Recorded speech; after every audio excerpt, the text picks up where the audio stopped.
fact that you have a low credit score does not necessarily mean that you can't have a good relationship. Yeah. It just means that you need to be willing to work. In today's world, your credit score might be more important for your love life than your dating profile. Interesting. Today, we're going to be diving into the numbers game that is changing modern day relationships. Makes sense. I don't know if you're aware that 58% of singles consider credit score when evaluating potential long-term partners. I'm not surprised. Like, I don't think I'm very surprised that like people are considering credit score when it comes to like long relationship. I mean, it's really important. It's a no-brainer. Yeah, absolutely. And there's another survey here that says 42% of millennials have checked a partner's credit score. So I think you can really check people's credit score without their permission, right? Because you probably need their SIN number. I mean, personally, I won't go out of my way to like try to get your SIN number or like snake and then try to check your credit score. Yeah. But I think I will have conversation about your credit score. I would say like, can you show me? Like, not even tell me what your credit score is, but like, can you show me what your credit score is? Yeah. Like, because again, like I know that there are certain things I will be doing in the next 1 year, 2 years that I would need credit. So I want to know. So I'm not surprised with that number, to be honest. Yeah. And I think women are more prone to actually asking or checking. Yes. So. Women are, I think most women, it's just about financial security. Like you just want to make sure that you know what you're getting into. Because again, like you cannot assess most credit facilities without a good credit score. Yeah. So I guess it's super important. Yeah. Great. So Rachel is 29 and discovered a boyfriend of 8 months had a credit score of 520 only. When they tried to rent an apartment together, the security deposit doubled and several landlords rejected their applications outright. I felt like I was being punished for his financial past, she said. They broke up within 3 months. I'm not surprised.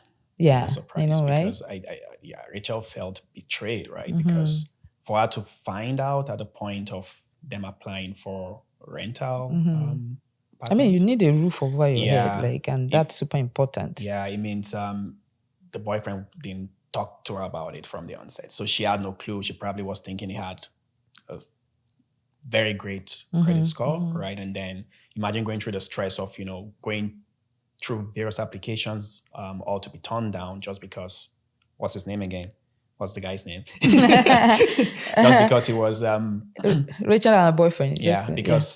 I'll just call him Mike because Mike was, not truthful or he wasn't upfront about it. Yeah, I think we bounce all this to the same thing that we've said before, like in our previous episodes, like having the conversation about, like where you're at credit-wise, it's really important. Yeah. Because you're going to get to the point where you're going to try to assess credit or like assess a credit facility. You're going to get to a point where you want to rent an apartment or you want to buy a house or you want to like buy a car. Why would you allow your spouse find out about your credit situation when it's like at the dying minute? Why don't you just tell them ahead of time? Yeah. I think for that relationship, it was definitely heading for the ruins because I mean, like upfront, very important. Just talk about it. Absolutely. Yes. Absolutely. According to Dr. Brad Cleons, it's a financial psychologist, credit scores have become proxies for relationships, future planning, and self-control. All traits we seek in long-term partners, right? I feel like, again, it just bounds out to the same thing. If you're looking at long-term relationship, credit is really important, right? Absolutely. Yeah, credit is really, really important. You need credit to do a lot of things. Access housing, employment, buy a house. And I just feel like if you're going to do all that together, just be prepared. Have the conversation. I think it makes sense. Even for something as little as insurance. Yes. What you get for your insurance premium is tied to your credit score. It's tied right? to your credit. If you are not so good with your credit, it tells the insurance, more like, oh, You're not. Yeah. You're not ready. Yeah. Okay. There's one important thing I wanted us to like take a look at, right? This is credit score compatibility scale. Like if your credit is between 780 to 850, you're financial soulmates. If your credit is between 740 to 779, then you're stable partners. If your credit is 670 to 739, you're work in progress couple. And if your credit is 580 to 669, then you're rebuilding a romance. Below 580, the project partnership. That's kind of like Interesting. More like, you gotta sit down and kick off the whole Yeah. journey to getting better with the credit score, right? I mean, just go like back to the drawing board, basically. back to the drawing board, right? Work together. Yeah, have a plan, how to execute it, how to accomplish it, right? Yeah. And put a timeline to it. Or probably you're looking to buy a house in 2 years, right? And you begin to work, because with projects, there's a timestamp to it, right? It's not something that runs forever. It's something that you put a timestamp to it and you walk towards it. Yeah. The other thing I wanted to say is that most of us, especially for the immigrants, coming to this part of the world, like credit score was never something we talked about. Like both of us never talked about credit score because credit wasn't a thing, like where we're coming from. And I think credit is a culture shock for most of us when we come to this part of the world. It's like, we need to assess credit, and there's something called credit score. I'm sure, like at first, when we first of all heard like credit report or credit score, we're like, wait a minute, like what's that? Because you're coming from a place where you buy everything cash and things are not super expensive, so you can afford them.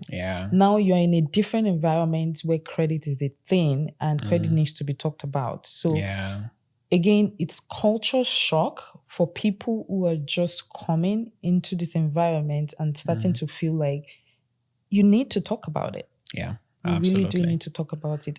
And I can't say that I talked about it because, again, we are immigrants, and where we're coming from, we didn't have to have those conversations. But I think right now, in today's world, these are conversations that we need to have because they're super important and they can shape our future, right? And the other thing we were saying this morning was like the fact that you have a low credit score does not necessarily mean that you can't have a good relationship. It just means that you need to be willing to work on your relationship. And you may not want to work on your credit score. Like it means that you're willing to work on your credit. And you may not want to work on your credit just because you don't intend to access financial facilities in the future. And that's a thing for conversation, right? Yeah, absolutely. Yeah, the fact that you have a low credit score, to your point, doesn't mean you are banned from having relationships, right? It just means that you need to be upfront about it, right? You need to be transparent about it. It's a journey, right? It's not like, oh, I'm doing this all by myself. If that's the case, you probably need to stay single, right? But if you decide you want to have a relationship, you want to have someone as your love partner, right? You need to share everything with them, right? The secrets, the pain points, right? The struggles. Credit score is a struggle. You need to share with them, make sure they're aware of it. And you guys can kind of work towards building that credit score together. Yeah. And I think there's a statistic that says that there's a higher percentage of success in relationship where like the couples work on their credit together. Yeah. And I'm not surprised. I'm not really surprised. Yeah. There's another nugget I want to drop for everyone. It's around making sure you monitor your credit, because some people have low credit score not because of their fault, right? Not because they did something crazy, but they weren't aware that someone was using their SIN for something, right? And then they defaulted on it, right? I know there was a story you shared with me this morning about. Yes, like I had this colleague at work who didn't know that someone had used their SIN to get credit. So they were about to buy a house and they just found out that someone had bought a house in their name.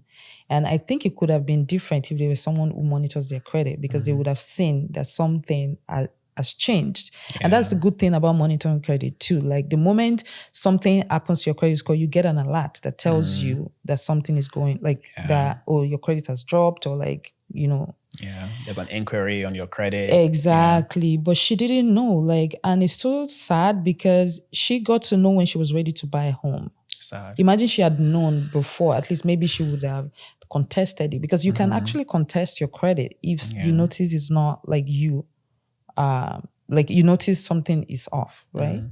Yeah. Yeah. Okay.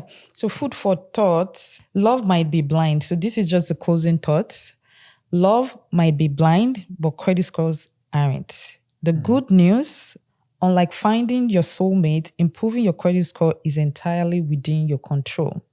And when you find someone willing to build both love and credit with you, that's when you know you found someone special.